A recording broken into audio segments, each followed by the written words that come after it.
Can you start with some of your impressions of Notre Dame and maybe start with Jeremiah Love and just what kind of athlete he is and what that rushing game, how hard it is to stop? Yeah, he's a very talented back. They got two of them. I think they can both play really well. Run really hard. They can jump over you. They can run around you, run past you. So very talented. So we're gonna have to do a lot to keep that run game in check. They can also catch passes out of the backfield. I think they did a nice job last week and really getting the backs involved in a lot of different ways. So we're gonna have to be ready for a lot of different, wildcat, throw it to them, split them out and empty. They did it all last week, so we gotta be ready for it. They're talented. Yes, similarly, CJ Carr, how much have you seen him before as a quarterback? Or are you just getting to learn about him more now, and what does he bring? Yeah, he's you're getting to learn about him now because he's younger, right? Haven't done a whole lot, but you watch him the first few games, he's very talented. You got to account for him, in the air and on his feet, and then they have a couple of receivers that are really talented as well. So he does a good job of spreading the ball around to the playmakers. They're able to score points, move the ball, get it to those guys outside, get it to the running backs, and he does a good job running the offense and distributing the football. Are you getting the pass rush you want right now, maybe especially from the defensive end position? It can always get better.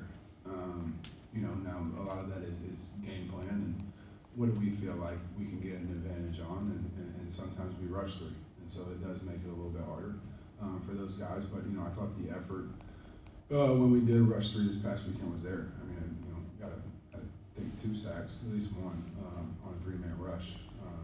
So they get back there when it's 3-man rush. So they did well this weekend. But a lot of that is game plan wise and what we're trying to do, where we feel our advantages are versus their advantages. So it's not necessarily totally just on that. Mike, do you feel that maybe the biggest problem with the defense right now is the chunk plays being allowed? I think they had 8 plays of 20 or more yards the other day, and hold them to a lot of field goals, but they're getting those advantageous situations with the big plays. Yes and no. We don't want big plays against that team. If you really look at it, it was on the low side based on what they do and how they do it. So I don't necessarily think that's it. I think a big problem that we need to get fixed is on 3rd downs, especially early in the game. We need to get off the field, both 3rd and 4th down. We need to get off the field, and when we get off the field, it's as the team starts to go and they get more and more plays, defense gets a little worn, and they get to run more plays. They have more opportunities to score. We can't give them as many opportunities we're giving. We had several opportunities on 3rd and long to get off the field and or not allow them to get to 4th and short. We need to take advantage of those opportunities, and that will, I think, then lead into giving up less big plays because we're giving them less opportunities. We need to give up less big plays. Our eyes at the defensive back level need to be better. Our discipline needs to be better. But if we can learn to get off the field on the opportunities that we have, we'll be a better defense. Almost had a couple of interceptions, and through 3 games you have no takeaways. How do you start to create some of those to give some momentum to the offense? Well, like you just said, we got to take advantage of opportunities. We thought through this past game that there was 4, kind of got to happen, and so we're going to continue to work on that, continue to change up the looks for the quarterback, and do what we can to, whatever we feel like our strength is going to be against their offense. Last week it was dropping 8 and letting him think about it for a minute, and he threw it to us 4 times. We just got to take advantage of those opportunities.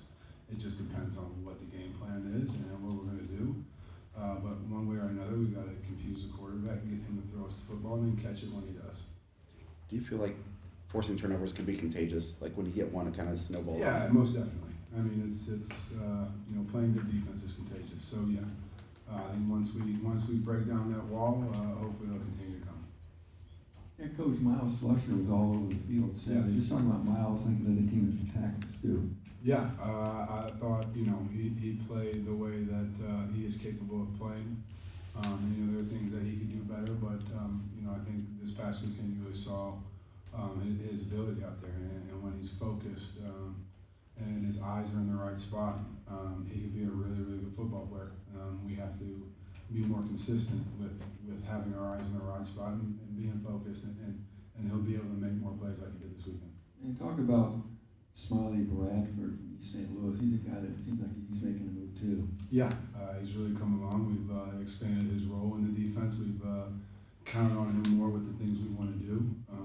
We've become more multiple, and through that, you need a guy like Smiley who can cover, or if we need him to step down and play nickel, play Sam linebacker, he can also do that. He's done it well.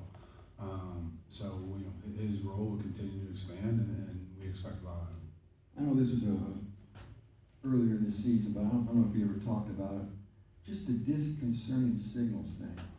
Kind of take us back to that. What did you guys do to incur the wrath of the officials, and what are disconcerting signals? Just to clarify for everybody. So it's we make a large point about communicating and all being on the same page. We had a signal that was like a gator, like we were trying to be a clawless monster, and we made a big point about keeping our hands open. And we get in the game, and we did it. We were also moving people around, and we were trying to get the defense set. And through all that, the offense jumped. Well, if you're a referee, you're probably going to look at it and see people's hands going together and say, "Oh, they're clapping." So that's what it was. That's all it was. So, long answer for a simple explanation of they probably thought we were clapping. So we've changed things around to make sure that doesn't happen. Disconcerting signals are you cannot replicate a hike or a hut. We can't. You cannot clap.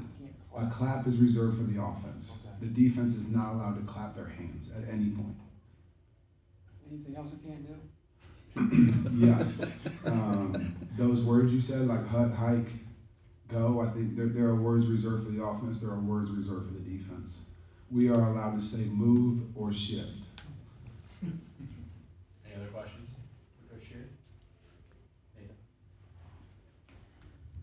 Nathan? Why is Alex Sanford the one that you picked to be the third linebacker, and what does he give you in that look? He's been physical. He practices hard. I have trust. We've been trying to share some. Every week you're going to look at what did we not do well and how do we fix it. And we felt like for last week, putting him in that position was going to fix one of our problems. And I thought he did a great job. His role will continue to expand, and we expect a lot out of him. Obviously, I don't know if we'd seen you guys do a 3-down front in the first few games at all. I don't remember seeing it much in preseason camp, frankly. Is it something that you expect to be interchangeable during a game always? Is it more matchup dependent? Yeah, it'll always be matchup dependent. What we feel like we have to do to play the best defense that we can for that specific game and specific scheme and specific situation currently happening on the field. I would hope that as coaches and players that we can do things like what we did when we need to, like go to a 3-down front, so that we can always be in the best possible situation to stop whatever we need to go against.